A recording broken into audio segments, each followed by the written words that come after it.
and you said, I'm overloaded with the number of channels we communicate with at work. It might be a shock to some of you because I'm infamous for being able to keep up across a large number of channels and people. We have a certain number of people at Drift now, a certain number of Slack channels, a certain number of different teammates. It's finally hit some tipping point, but I'm changing the way I communicate. Woo! Love that. Okay, so tell me. Finally, people were so like, tell yes. me. So I think Slack overload. Mm-hmm. There's just information overload. Just constant real-time communication.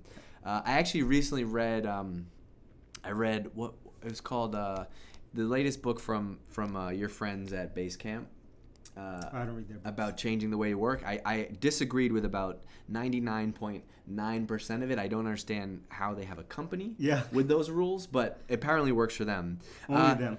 But the one piece I did agree screw with manufacturers and other examples that they use. it doesn't make any. It would never. It doesn't work. It doesn't make sense. But there's one point I did agree with, which is, and this is what got me thinking about this, which is the real time versus non real time communication and the right and wrong way to use them. And personally, I felt like I haven't been doing a great job with the marketing team as one example, where all I do is just like feedback in Slack, sharing, but respond to this, hey, can you read this? Can you check this out? Can I get feedback on this?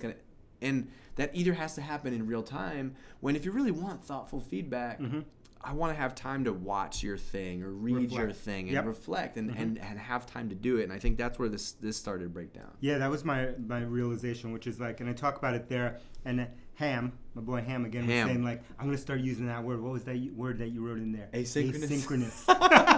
And I forgot. Not that's why. That's why I use the words real time and non real time, because I'm not sure if asynchronous means real time or not real time. Which one is it? Yeah, asynchronous is not real time. Okay. Yeah, async. We need more async communication. Yeah, so that's the way I kind of coined it in there, right? DG is the word man, so he says it better. But I said there's this Slack is a synchronous channel.